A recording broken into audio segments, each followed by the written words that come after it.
se me hizo muy largo, llegaríamos a la otra revolución, digamos, estas ideas instalan un nuevo modo de comprendernos y de subjetivarnos, ¿no? Somos sujetos, esta idea de lo sujeto, incluso de ahí deriva esta idea del subjetivismo. Cuando se habla de subjetivismo, implica que lo que se dice de ese, después lo vamos a ver, pero de lo que se dice sobre algo, es una construcción del sujeto y no del objeto. Vamos a ver qué pasa y qué planteo hace Kant al respecto en la crítica del juicio de gusto. En tanto, habíamos dicho, y ustedes ya lo han analizado, si nos vamos a lo que sería la parte insular, Gran Bretaña, vamos a ver todos aquellos filósofos que se van a vincular tanto al empirismo, ¿no? Esta búsqueda de los sentidos, las sensaciones, el sensualismo, el impacto de ese conocimiento que da la intuición, ese impacto de ese mundo externo, viene dado a partir de los sentidos. Entonces los sentidos son un camino para el conocimiento, de allí la importancia del empirismo y de allí que, decíamos, este empirismo, esta necesidad de construir a partir de la experimentación que va a influenciar sobre la ciencia moderna. Pero también esta búsqueda también se vincula a otros movimientos que están vinculados al surgimiento de las primeras teorías del Estado, teorías contractualistas, ligadas al liberalismo también, ¿no?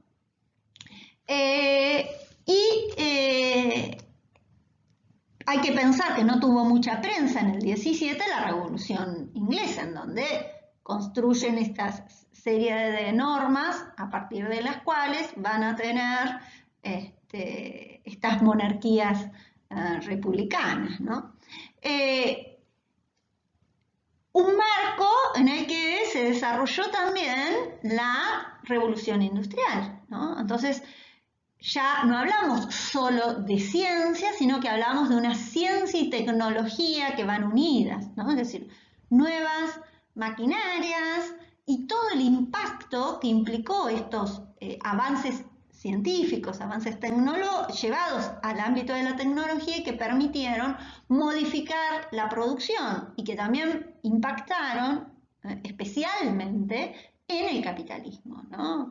La producción en serie, una producción masiva, una producción que se hace en las ciudades, una producción que va a implicar nuevas relaciones sociales, como son las relaciones que se van a dar en una fábrica, ¿no? Y a su vez otras relaciones sociales, como son las relaciones que implican un productor y un consumidor, y la necesidad de más consumidores, ¿no? Una época en donde ese producto masivo no se lo miraba con no se lo buscaba que estuviera a nivel estético, que tuviera una presencia estética, sino más que nada que permitiera una baja de costos, y luego, ¿no?, vamos a ir a una modificación. Pero eso no solo va a influenciar en esta producción, en la vida cotidiana, en poder tener muebles en la vivienda, el poder tener, es decir, otro tipo de productos para en mi casa, en las afueras, sino también la aparición de nuevos conflictos. ¿Por qué? Porque no había una regulación del trabajo. Y en ese contexto surgen mucha crítica a lo que va a ser este cambio que implicó la industrialización, ¿no? Esta primer revolución industrial y esta primera etapa en donde esa producción en serie, que luego va a crecer y va a ser una división del trabajo a nivel internacional, va a marcar incluso grandes conflictos sociales, conflictos de lo laboral y la necesidad de que el Estado entre a regular, porque si no terminábamos en lo que sí planteaba desde pensadores como Marx, que es una revolución de ese capitalismo. Así llegaríamos a estas tres figuras que uno diría, bueno, ¿qué tiene en común Karl Marx, Federico Nietzsche y Sigmund Freud? Según un filósofo francés, que después fue retomado por Rorty incluso, según Ricoeur, son los maestros o los filósofos de la sospecha, ¿no? ¿Por qué? ¿Y qué ponen en duda? ¿Qué ponen en sospecha? Ponen en sospecha este discurso de la modernidad, esta idea de la modernidad, este modo de vida de la modernidad, pero en la misma modernidad, ¿no? Es decir, son críticos de su contemporaneidad, ¿no? ¿Qué diríamos?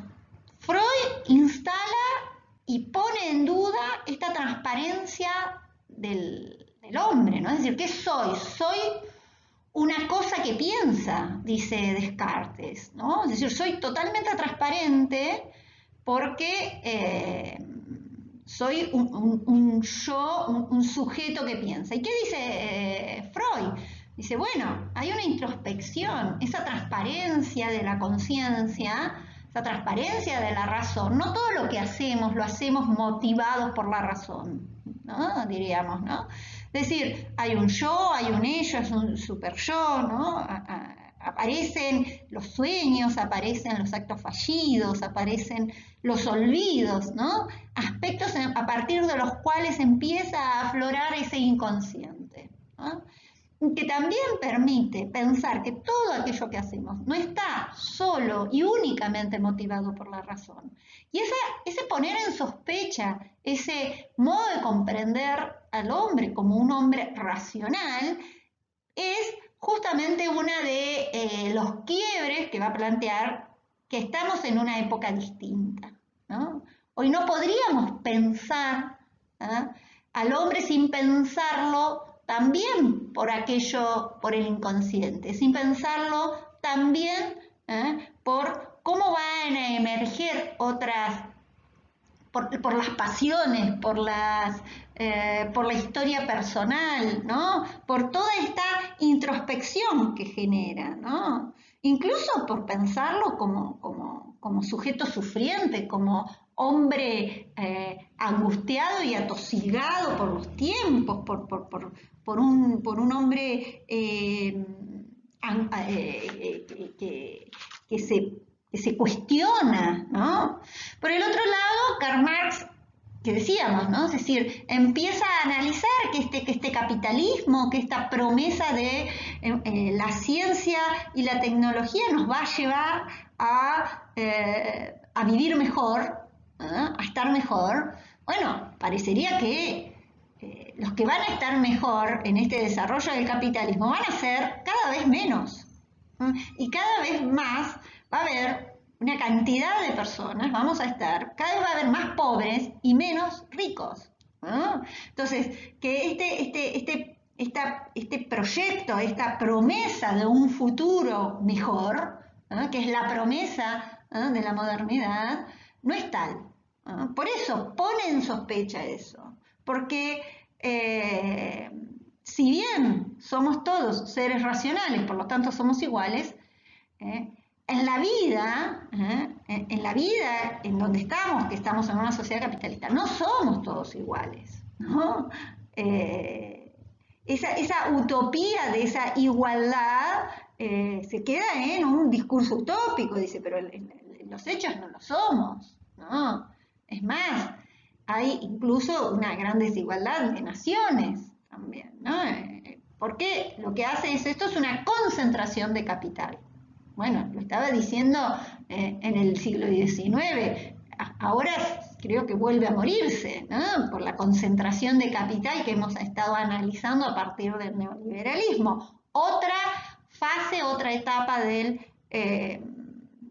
capitalismo. Y por el otro lado, quien está en el medio, Federico Nietzsche, que va a plantear justamente esta puesta en tensión esta idea de la filosofía martillazos, de poner en martillazos la concepción de la voluntad de poder, ¿no? Es decir, ¿qué es lo que nos mueve a los seres humanos? No es la felicidad, no es la búsqueda de un mundo mejor, sino que es la voluntad de poder, ¿no? Es poner en tensión, poner en discusión, poner en duda, ¿eh?, la concepción de verdad, ¿no?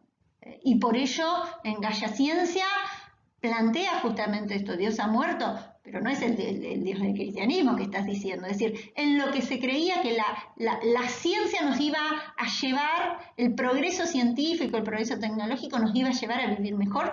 Bueno, pensemos en el daño que le hemos hecho al planeta. No necesitamos, si quieren, no lean a Nietzsche y observen el daño a nivel de nuestra tierra, en nombre del progreso. ¿Ah? ¿Cuántas cosas que se hacen en nombre del progreso? ¿Ah? Se instalan, sé yo, tipos de empresas o de industrias que van a impactar en el medio ambiente, ¿no? Pero entonces ya la ciencia no está desvinculada del poder, de las relaciones de poder, de la voluntad de poder, ¿no? Es decir, si hay algo que es característica de esta época, de esta nueva época que algunos llamaron posmodernidad o de una época posmetafísica, ¿no?, es esta interdisciplinariedad, esta falta de este borramiento de límites entre un área y otra, ¿no? Es decir, ya, y el ejemplo más claro fue con las vacunas que veíamos, ¿no? Es decir, los estados bancaron las investigaciones para que se hicieran vacunas, ¿no? Después, en muchos países era una parte y una parte va a ser negocio, y ahora las vacunas son un negocio de empresas. Entonces se venden estas patentes, ¿no? Esta idea, esto que se está pidiendo, que liberen las patentes para que se puedan producir en todo el mundo, porque nos beneficia a todos que estemos vacunados, ¿no? Es decir, de nada sirve que un solo país tenga toda su población vacunada, porque siempre le va a entrar a alguien que no tenga y eso va a generar incluso hasta nuevas cepas. Entonces, es decir, no es de buenos incluso que piden que se liberen las patentes, sino que tiene que ver con este poder crecer y este poder salir de esta pandemia, ¿no? Entonces, que empiezan a ponerse en tensión. Entonces, ya esta idea de una ciencia pura e inmaculada, dueña de toda la verdad, que lo único que le interesa es llegar a la verdad, llegar a ese descubrimiento por ese método y demás. Bueno, hoy sabemos que hay, como diría Nietzsche, una voluntad de poder que está también atravesado esto, y por eso la importancia de que los estados inviertan en ciencia para que no se quede en un capital privado.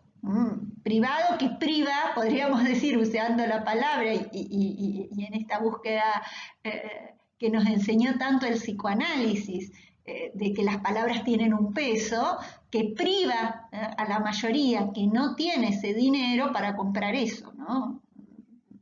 Si quisiéramos jugar con las palabras. Bien, entonces, ingresaríamos así a este texto que vamos a leer sobre la posmodernidad, a pensar desde dónde estamos poniendo se ha puesto en crisis o se ha cuestionado este discurso de la modernidad, esta promesa de la modernidad, estos grandes relatos emancipatorios que había consolidado la modernidad. Y nuestra época, podríamos llamar una época póstuma, una época que se va a dar después. El nombre de posmodernidad es un nombre también cuestionado. Es decir, estamos en una época en la que ya no tenemos esas mismas concepciones que estos tres filósofos nos la han puesto en duda, bueno, en realidad no son es decir, salvo Nietzsche, Marx, lo podemos ver como filósofo, ¿eh? Pero él venía del derecho, o Freud, que era médico, ¿no? Pero estas tres figuras, estos tres padres de la sospecha, han puesto en discusión y en tensión y en sospecha el discurso de la modernidad. Y bueno, repensar cómo es nuestra época. ¿Ah? Y nuestra época está vinculada a estos ejes que algunos han llamado de la posmodernidad, ¿no? De una época posterior, de una época distinta, si quieren, para salirnos de esta idea de que primero hay una cosa y después hay otra. Porque incluso la modernidad sigue dando vueltas, ¿no? Este,